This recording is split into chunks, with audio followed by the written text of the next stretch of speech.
Good morning students. देखिए, जो आज की हमारी वर्कशीट है क्लास 9th की, उसमें कार्य तथा ऊर्जा आपका चैप्टर स्टार्ट हुआ है। ठीक है, तो सबसे पहले हम लोग इसके बारे में जनरल डिस्कशन कर लेते हैं। आप लोग कार्य से क्या समझते हैं, फिर ऊर्जा से क्या समझते हैं। आप लोग जब खाना नहीं खाते, क्या आप लोग काम कर पाते हो? नहीं। ठीक है, क्यों? क्योंकि आपके पास ऊर्जा नहीं है। ठीक है, या फिर हम कह सकते हैं आपके पास कार्य करने की क्षमता नहीं है। इनडायरेक्टली ऐसा भी कह सकते हैं हम लोग। तो ऊर्जा और कार्य करने की क्षमता दोनों क्या हो गई? एक ही चीज़ें हैं। ठीक है, तो किसी भी वस्तु की जो कार्य करने की क्षमता है वो ऊर्जा होती है। यहाँ पे आपको एक पैराग्राफ दिया है, जैसे हम पढ़ पा रहे हैं इसको। सूर्य हमारे लिए ऊर्जा का सबसे बड़ा प्राकृतिक स्रोत है। हम परमाणु की नाभिक, पृथ्वी के आंतरिक भाग, ज्वारभाटा से भी ऊर्जा प्राप्त कर सकते हैं। ऑब्वियसली काम कर रहे हैं साइंटिस्ट इस पे, लेकिन विज्ञान में हम ऊर्जा की निश्चित तथा सटीक अर्थ देते हैं। आओ इसे समझने की कोशिश करें। जब तीव्र वेग से गतिशील क्रिकेट की गेंद सिर्फ विकेट को गिराती है तो विकेट दूर जा गिरते हैं। क्यों? ऊंचाई तक उठाया हुआ हथौड़ा जब लकड़ी के ऊपर पड़ता है तो वो कील पर प्रहार करता है, तो वह कील को लकड़ी में ठोक देता है। क्यों? ऐसा क्यों होता है? जब हम गुब्बारे को दबाते हैं, गुब्बारे की शेप बदल जाती है। ठीक है, हम जब अपने घर में मम्मी आटा लगाती होंगी आपकी, वो आटे की शेप बदल देती हैं अपने हाथ के प्रेशर से, है ना, जब उसको करती हैं, डो बनाती हैं। तो इस तरीके से जब किसी भी चीज़ में परिवर्तन आ रहा है, ठीक है, किसी के कारण, तो वो किसी ऊर्जा के कारण आ रहा है। ठीक है, विज्ञान में ऊर्जा एक मात्रात्मक गुण है कि हम एक मात्रा में हम कह सकते हैं कि ये इतनी ऊर्जा है। ठीक है, जैसे किसी वस्तु को कार्य करने के लिए या वस्तु को गर्म करने के लिए स्थानांतरित किया जाना चाहिए। तो ऊर्जा जब एक वस्तु से दूसरे वस्तु पे जाती है, ठीक है, तो वो क्या होती है?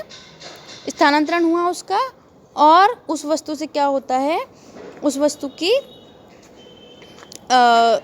हम कह सकते हैं कि किसी वस्तु कार्य करने की जो क्षमता है, उसी की वजह से वो हमने बल लगाया, और बल की वजह से उसमें चेंज आया। तो वो जो बल लगाया हमने किस वजह से लगाया? क्योंकि हमारे पास ऊर्जा थी। ठीक है, अगर ऊर्जा नहीं होती तो बल नहीं लग पाता। तो इस तरीके से किसी भी वस्तु के कार्य करने की क्षमता ऊर्जा होती है। इस प्रकार किसी वस्तु में निहित ऊर्जा को उसकी कार्य करने की क्षमता के रूप में मापा जाता है। ठीक है, किसी वस्तु में कितनी ऊर्जा है हम कैसे कह सकते हैं? जितना वो काम कर रही है। अगर हम लोग ज़्यादा काम कर पा रहे हैं तो हमारे पास ज़्यादा ऊर्जा है हमारे अंदर, अगर हम कम काम कर रहे हैं तो कम ऊर्जा है। ठीक है, अगर हमारी गाड़ी है वो 100 किलोमीटर चल सकती है, उसमें इतना फ्यूल है, तो हम कहेंगे कि उसमें 100 किलोमीटर तक चलने की ऊर्जा है। अगर उसमें कम फ्यूल है तो हम क्या कहेंगे? उसमें कम ऊर्जा है, वो कम दूर तक जाएगी। ठीक है, इसलिए ऊर्जा का मात्रक वही होता है जो कार्य का होता है। ठीक है, क्योंकि कार्य करने की क्षमता को ही ऊर्जा कह रहे हैं, तो जो ऊर्जा का मात्रक क्या होगा? वही जो कार्य का होगा। कार्य का मात्रक क्या है? जूल। ठीक है, या न्यूटन मीटर, या किलोग्राम मीटर पर सेकंड स्क्वायर। ठीक है, तो यही ऊर्जा का है और यही कार्य का, दोनों की इकाई सेम है। एक जूल किसके बराबर होता है? हम डेफिनेशन क्या है एक जूल की? जूल कार्य करने की आवश्यक ऊर्जा की मात्रा 1 जूल होती है। कभी कभी ऊर्जा के बड़े मात्रक किलो जूल का भी उपयोग किया जाता है। 1 किलो जूल किसके बराबर होता है? 1000 जूल। ठीक है, 1000 जूल्स। अब ऊर्जा के कौन कौन से रूप होते हैं? ऊर्जा के बहुत सारे रूप होते हैं हमारे आसपास, जैसे कि सूर्य से मिल रही है सौर ऊर्जा, प्रकाश ऊर्जा, ऊष्मीय ऊर्जा भी मिल रही है सूर्य से हमें। रासायनिक ऊर्जा कहाँ से मिलती है? बहुत सारी चीज़ें जिनमें रासायनिक ऊर्जा होती है, जैसे कि नाभिकीय परमाणु बम वगैरह, तो में रासायनिक ऊर्जा होती है। ठीक है, और हमारा जो घड़ी में हम सेल लगाते हैं उसमें भी क्या है? रासायनिक ऊर्जा है, केमिकल भरा होता है, उसकी वजह से वो काम करती है। विद्युत ऊर्जा, घर में लाइटें जल रही हैं।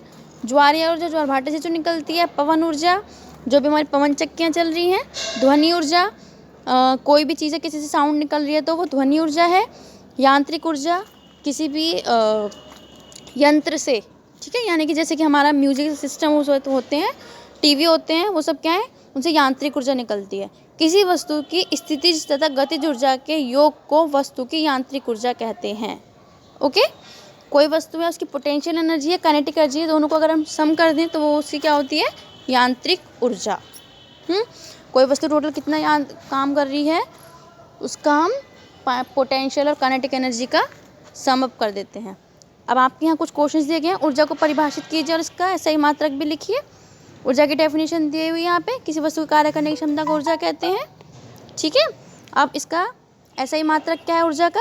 ये है हमारा न्यूटन मीटर या फिर किलोग्राम मीटर स्क्वायर पर सेकंड स्क्वायर। ठीक है, नेक्स्ट है आपका ऊर्जा के विभिन्न रूप क्या क्या हैं, ये रहे ऊर्जा के विभिन्न रूप, ठीक है। नेक्स्ट है आपका 14.5 किलो जूल ऊर्जा को जूल में निरूपित कीजिए। अगर किलो जूल को हमें जूल में बदलना तो क्या करेंगे, हम 1000 से मल्टीप्लाई कर देंगे, ठीक है। यहाँ पर दिया हुआ 1 kilo joule is equal to 1000 joule, then 14.5 kilo joule will be equal to 14.5 into 1000 joule, okay. सौर ऊर्जा किसे कहते हैं, सूर्य से मिलने वाली ऊर्जा को सौर ऊर्जा कहते हैं। इसका आंसर आपको यहाँ ऊपर गिवन है, ठीक है। यहाँ आप देख पा रहे हैं, यहाँ पे सूर्य हमारे लिए ऊर्जा का सबसे बड़ा प्राकृतिक स्रोत है। नेक्स्ट आपका क्वेश्चन क्या है, पवन ऊर्जा का कोई एक अनुप्रयोग लिखिए। पवन ऊर्जा को हम कहाँ यूज़ करते हैं, मैंने अभी वर्ड यूज़ किया था, एक एक्सप्लेन किया था पीछे, पवन चक्कियाँ चलाने में, ठीक है।